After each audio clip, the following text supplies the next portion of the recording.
मैं भारत के रक्षा क्षेत्र के ऊपर आपसे कुछ चर्चा करूंगा। वैसे इसके पहले भी डिफेंस सेक्टर में क्या हो रहा है, सारी चीज़ें आपके सामने आ चुकी हैं। फिर भी एक डिफेंस मिनिस्टर के नाते कुछ मोटी मोटी बातें आपके सामने रखना चाहूँगा।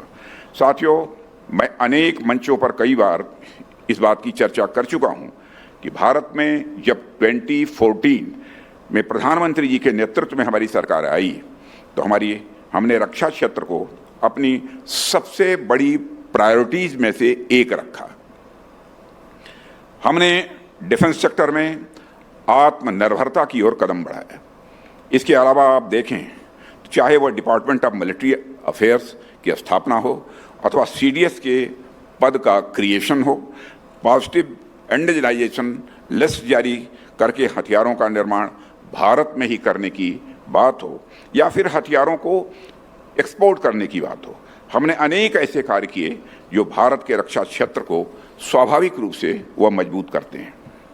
मैं समय समय पर इसकी चर्चा भी करता रहा हूँ, आज भी मैं इनकी चर्चा करूँगा, लेकिन इसके अलावा मैं एक विशेष बात पर आप सबका ध्यान यहाँ आकर्षित करना चाहूँगा।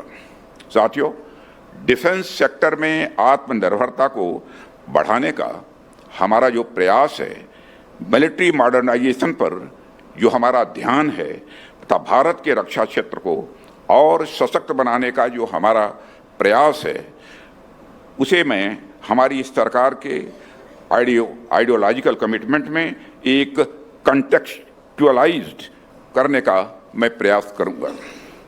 जब हम ये कहते हैं कि हमारी सरकार आने के बाद हमने मिलिट्री मॉडर्नाइजेशन पर ध्यान दिया, रक्षा क्षेत्र में आत्मनिर्भरता की ओर हमने ध्यान दिया, तो मेरे कहने का यह कदापि अर्थ नहीं है कि पहले की सरकारों ने रक्षा क्षेत्र को मजबूत बनाने में ध्यान नहीं दिया। पहले की सरकारों ने भी रक्षा क्षेत्र पर ध्यान दिया है, उन्होंने भी अपने ढंग से देश की रक्षा व्यवस्था को मजबूत करने का प्रयास किया है, पर हमारे और उनके बीच एक बहुत बड़ा अंतर है, और वो बहुत बड़ा अंतर है नज़रिए का, दृष्टिकोण का। रक्षा क्षेत्र में भारत को सशक्त बनाने का जो हमारा नज़रिया है वह भारत की क्षमता पर विश्वास करने का है, लेकिन पुरानी सरकारों का जो नज़रिया था वह कहीं न कहीं संशयात्मक था।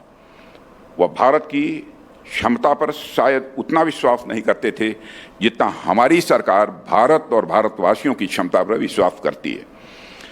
मैं इसका एक उदाहरण आपके सामने रखना चाहूँगा कि रक्षा क्षेत्र में भारत को मजबूत बनाने की दिशा में हमने जो सबसे बड़ा काम किया वह रक्षा औद्योगिक क्षेत्र में आत्मनिर्भरता को बढ़ावा देने का था। देवियों सज्जनों, इसके कुछ प्रयासों पर मैं आप लोगों से चर्चा करूंगा।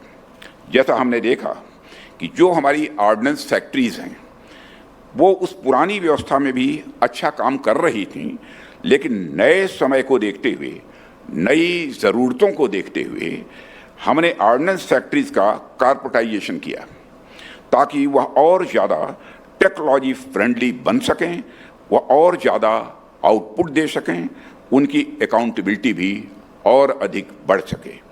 और ऐसा नहीं है कि हमने बिना सोचे समझे उनका कॉर्पोरेटाइजेशन किया है, हमने उनके एम्प्लॉइज़ के हितों का भी ध्यान रखा है और राष्ट्रीय सुरक्षा का भी उसी के साथ साथ ध्यान रखा है। साथियों, इसके अतिरिक्त रक्षा औद्योगिक क्षेत्र में आत्मनिर्भरता को बढ़ावा देने के लिए हमारी आर्म्ड फोर्सेस ने 5 पॉजिटिव इंडिजिनाइजेशन लिस्ट भी जारी की, जिसके तहत 509 ऐसे सिस्टम्स और प्लेटफॉर्म हमने आइडेंटिफाई किए जिनका निर्माण अब भारत की धरती पर ही होगा और भारतवासियों के हाथों से ही होगा। साथ ही हमने डिफेंस पब्लिक सेक्टर अंडरटेकिंग्स के लिए भी 4 पॉजिटिव इंडिजिनाइजेशन लिस्ट जारी की है। इनमें 4666 ऐसे एलआरयूज, लोकल रिप्लेसमेंट यूनिट्स जिन्हें बोलते हैं, इसको भी आइडेंटिफाई किए जिनका निर्माण हमारे देश में ही और हमारे देशवासियों के हाथों से ही होगा। साथियों, जब हम इंडिजिनाइजेशन यानी स्वदेशीकरण की ओर बढ़ रहे थे तो उस समय हमने डोमेस्टिक कंपनीज के इंटरेस्ट को भी ध्यान में रखा।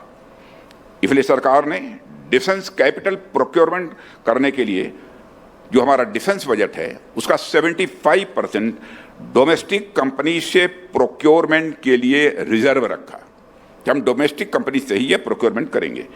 और यह डोमेस्टिक कंपनीज के प्रमोट करने की दिशा में मैं समझता हूं कि हमारा एक बहुत ही महत्वपूर्ण प्रयास है।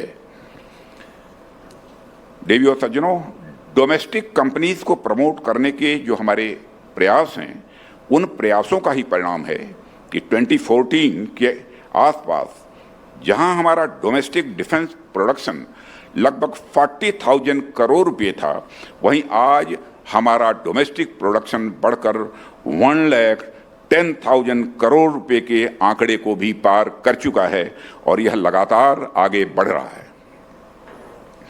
हमने डिफेंस टेक्नोलॉजी में भी सेल्फ रिलायंस को प्रमोट करने के लिए टेक्नोलॉजी डेवलपमेंट फंड यानी TDF की भी स्थापना की और TDF के माध्यम से यह प्रयास हो रहा है कि फ्यूचरिस्टिक एवं कटिंग एज टेक्नोलॉजी का डेवलपमेंट अब भारत में ही होना चाहिए।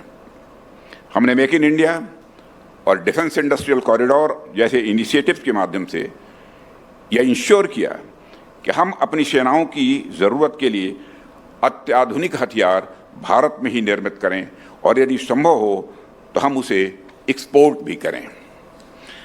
आज आप देख सकते हैं कि हम अपने इन प्रयासों में काफ़ी हद तक सफल भी हुए हैं।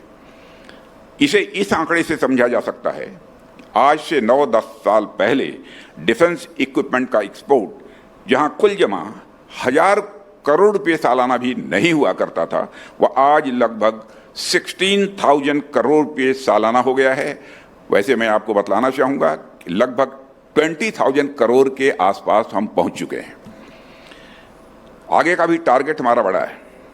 हम लोगों ने तय किया है कि 28-29 आते आते हमारा एक्सपोर्ट अप्रॉक्सीमेटली 50,000 करोड़ तक पहुंचना चाहिए, यह हमारा टारगेट है और उस टारगेट को हम अचीव करेंगे, मैं पूरी तरह से कॉन्फिडेंट हूं। साथियों, हमने इनोवेटिव आइडियाज लाने वाले नौजवानों को भी काफ़ी इनकरेज किया है, उनको प्रोत्साहित किया है।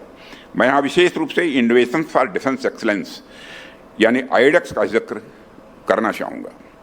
IDEX को हम डिफेंस सेक्टर में इनोवेशन तथा टेक्नोलॉजी को बढ़ावा देने के उद्देश्य से ही लेकर आए हैं और इसके अंतर्गत हम इनोवेटिव सॉल्यूशंस लाने के लिए चैलेंजेस पोस्ट करते हैं और जो स्टार्टअप्स सेलेक्ट होते हैं उनको हम 1.5 करोड़ रुपये तक की वित्तीय सहायता भी प्रदान करते हैं।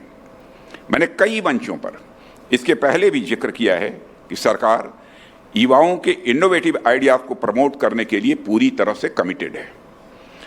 यदि हमारे नौजवान एक कदम आगे बढ़ेंगे तो हमारी सरकार 100 कदम आगे बढ़कर उनकी मदद करेगी, यह हमारा संकल्प है। और यह सिर्फ कहने की बात नहीं है, हमने अपने कार्यों से इसे सिद्ध भी किया है।